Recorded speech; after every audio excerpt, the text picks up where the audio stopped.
Есть патология артериальных сосудов, кровоснабжающей головной мозг, которая называется аневризма. То есть неправильно.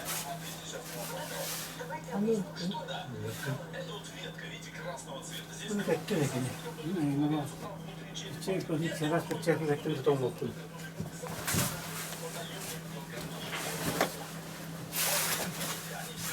Ne var anne yani? Balık bu balık, yırık tokarı balık. Luna. Tüpet kan ne vardı? Balık iyi. Wanda komunalla. Ya, deriye kan dallı bilin minime mandık tannağı. Yani ne kadar Bir novunyo 12 güne.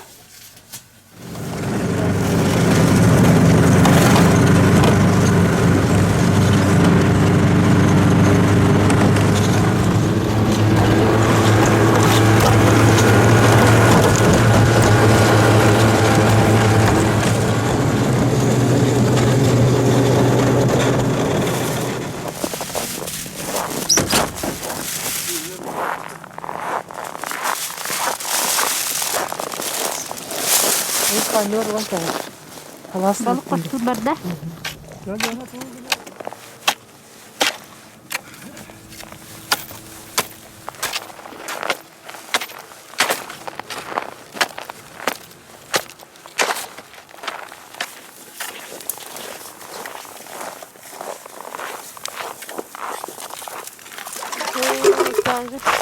Ah, sıkıntı ya. Uy, ne oldu be?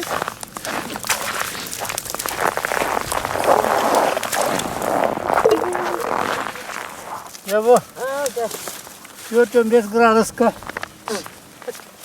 Balık daha rahat olmadı. Bulattık. Onu bu.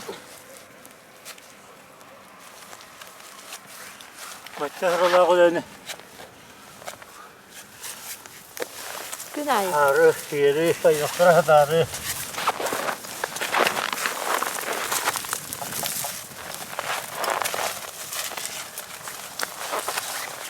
Mattagayın biri soğan kaynıyor bir de hatanı. Bugünün tamam koyuyoruz. Mörtüre bir. Bugünün Bay ne yapıyor dedi. Kara da antaharınca. Ses kullanma ilbat haram.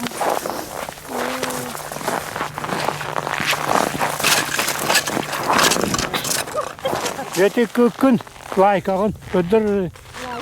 Kulakın layıkını kördür. Roy. Yeti Roy. tuttu da.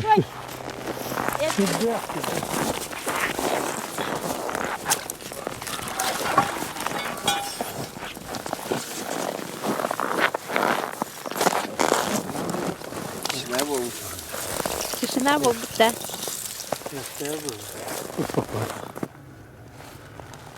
Ada udan kah? Mana uti? Soruyu bu tangas. Balik itu. Ya itu. To haksıyım satı tombara. Deya. Kalgınlar üstüne de kaynıyor. Kayın mı? Nere? Bu vakti guttan, kutur guttan tut. Onu yükten gitar. Deme.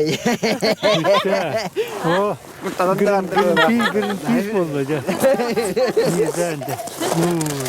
Deya bu da tangas. Muhasine.